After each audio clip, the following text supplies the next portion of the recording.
Tak ahoj, vítajte na kanáli For Work and Fun a v dnešnom videu sa pozrieme na novú verziu zváračky od Parksideu pre obalenú elektródu. Takže poďme na to, vyskúšame a poriadne ju otestujeme. Len pred nedávnom sme sa v recenzii pozreli na nový zvárací invertor od Parksideu do 120 A so značením PISK 120B3, ktorý už v sebe skrýval integrovanú tlmivku, takže elektródy zapalovala tá zváračka celkom slušne. No a dnes tu máme novú verziu PISK 120C4, ktorá parametrami je totožná s predchádzajúcou verziou. Je to stále invertor do 120 A pre elektródy od 1,6 až do 2,5 mm. No ale pozrieme sa v dnešnej recenzii, aké zmeny výrobca pre nás pripravil. Je tu vidieť hneď dizajnovú zmenu. Je tu stále trojročná záruka, takže poďme na to, odbalíme si ju.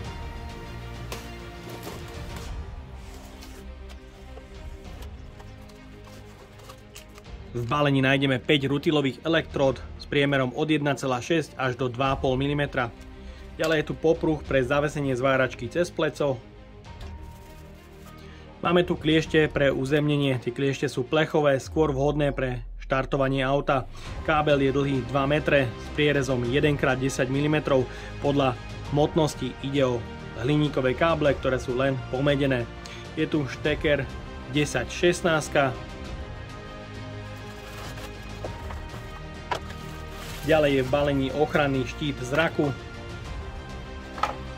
kladívko a kefa pre oklapávanie strúsky v jednom, držiak pre ochranný štít, v krabičke je sklíčko pre ochranný štít,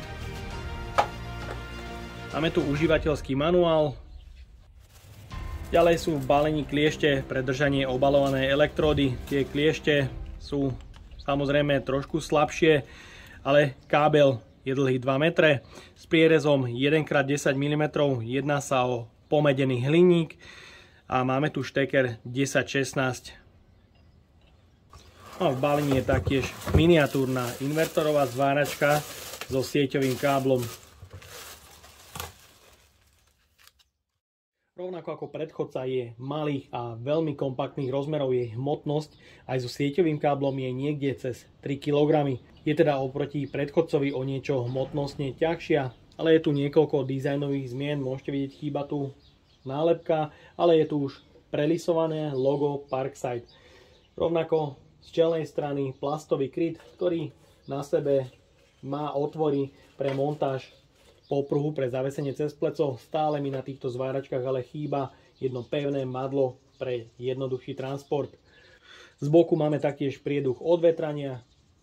Výrobca znova uvádza neštandardne uvedený zaťažovateľ, kde na 120 A uvádza čas prevádzky nepretržitého použitia na 2 minúty a 4 sekundy a v prerušovanom stave 18 minút 36 sekúnd. V predchádzajúcom modeli bol zaťažovateľ o niečo vyšší, vychádzalo to na 120 A až 30% zaťažovateľ, znamenalo to, že s tou zváračkou môžete zvárať až 3 minúty nepretržite. Vzadu nájdeme tlačítko zapnutie, vypnutie, prieduch odvetrania, sieťový kábel je na 230 V. Chválim, že jeho dĺžka sú až 4 m. Použitý kábel je 3x1,5.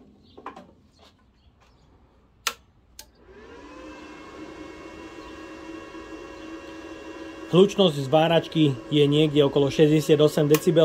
Zváračka po vypnutí má dobeh chladenia niekde okolo 4 až 5 sekúnd. Z čelnej strany tu máme ovládací panel, na ktorom je vidieť kontrolka zapnutia stroja, kontrolka prehriatia stroja. Je tu jeden potenciometer, ktorý má reguláciu od 10 A až po 120 A. Máme tu malinký prieduch odvetrania a šteker pre uzemnenie a kliešte pre držanie obalenej elektródy. Je vidieť, že tie predné štekre nie sú integrované do čelného panelu. Hmotnosť samotnej zváračky je 2503 gramov a k tomu pridáme aj sieťový kábel, je to 3033 gramov, takže o kompaktnosti nie je pochyb.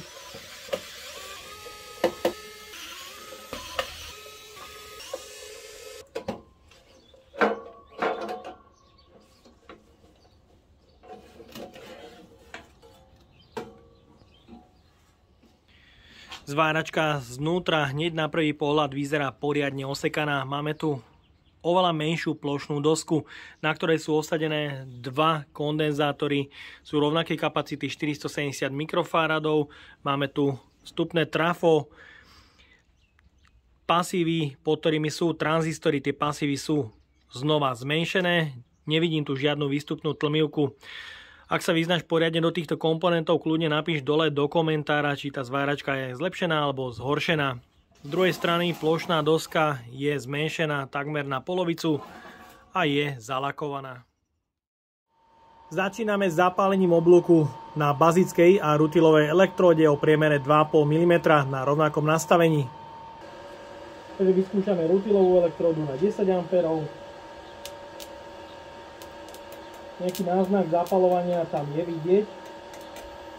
Takže pridáme rovno na 54 A.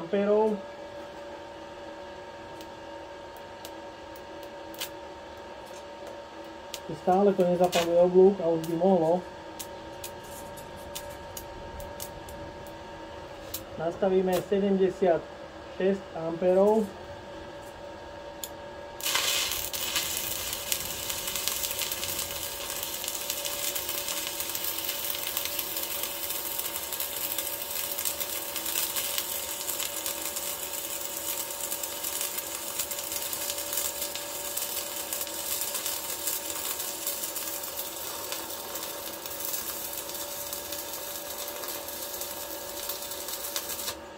Takže tá rutilka zapálila.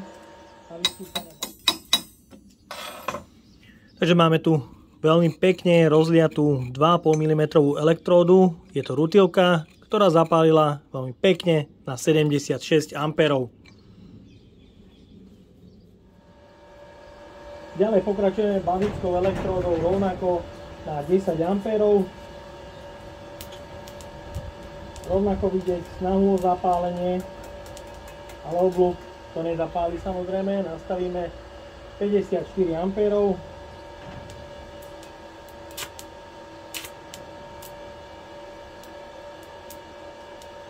Nie, hore to nebude. 76 A.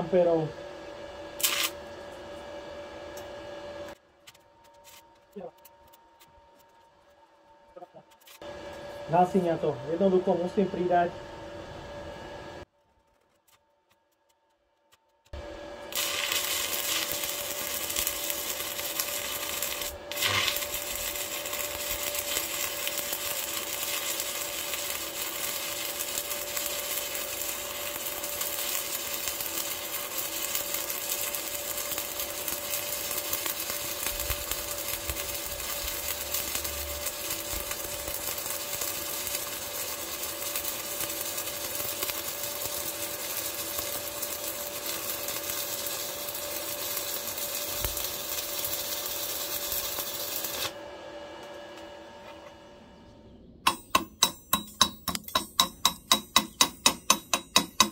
Bazická elektróda od ESABu EB121 horela veľmi pekne, ale zapalovala extrémne, ale extrémne ťažko. Oblúk zapálila až na 90 A.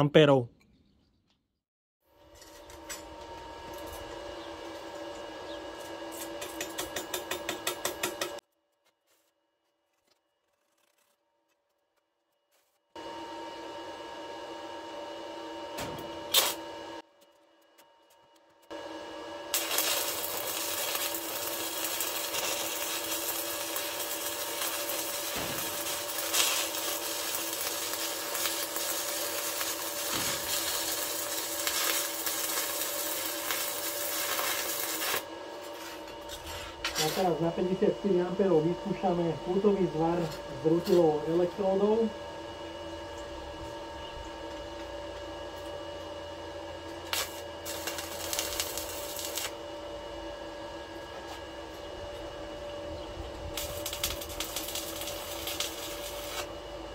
To je vidieť, že tá rutilka zapaluje o mnoho lepšie.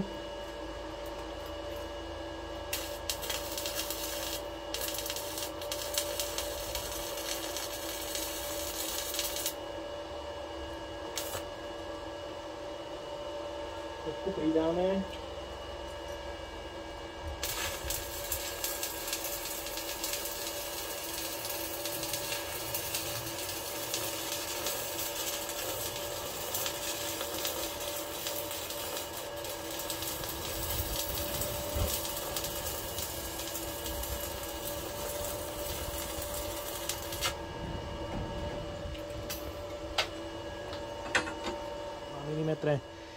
Zvar vpravo je s rutilovou elektródou na 55 A a zvar vľavo s bazickou, tá vyžadovala pre zapálenie oblúku nastavenie až 96 A.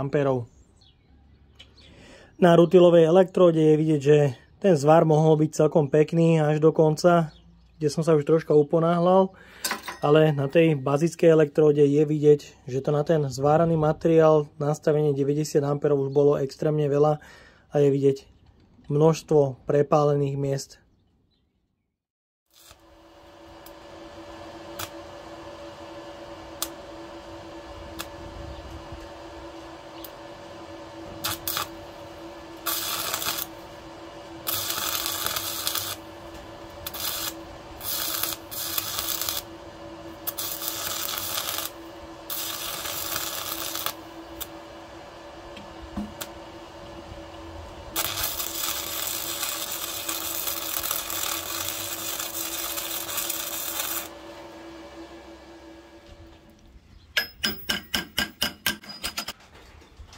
Elektróda na nehrdzavujúcu oceľ na 100 A zapálila veľmi, ale veľmi ťažko a môžete vidieť tú nestabilitu oblúku po celej dĺžke zvaru.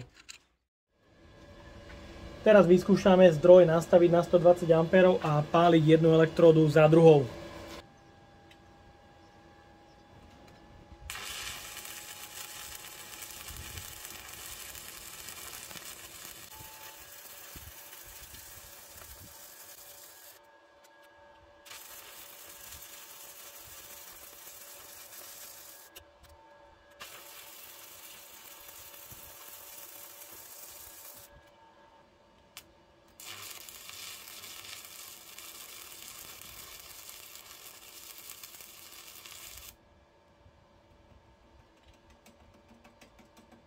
Takže po tretej elektróde svieti kontrolka overheat a zváračka je prehriatá.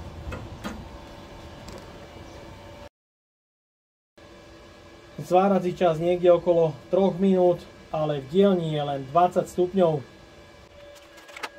Pozrieme sa aj na teplotu.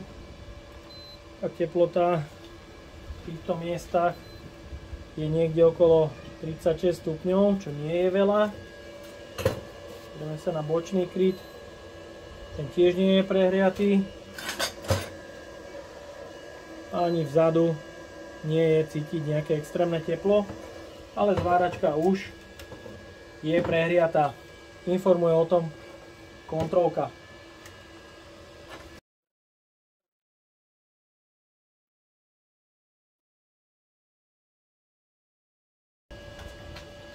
No, zváračka je zhruba po 4 alebo 5 minútach opäť pripravená zvárať, pretože kontrolka overheat prestala svietiť.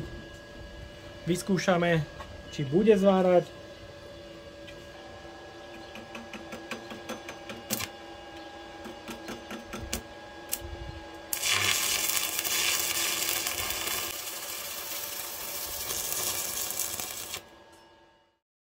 Tak a máme tu záver, v ktorom je veľká škoda, že zváračka od Parksideu na rutilové alebo bazické elektródy dopadla podľa môjho názoru celkom zle. Z prvoty som si myslel po odvážení, že je tu vyššia hmotnosť a tá zváračka bude mať čosi do seba, bude samozrejme vylepšená. Naopak po odskúšaní a zváraní som zistil, že tomu tak nie je.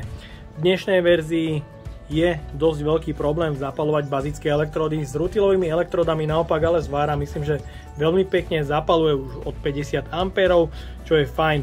Ale s tými bazickými to je tu horšie, pretože vo vnútri v zváračke chýba výstupná tlmivka, ktorá tomuto stroju jednoducho veľmi, ale veľmi chýba v predchádzajúcej verzii.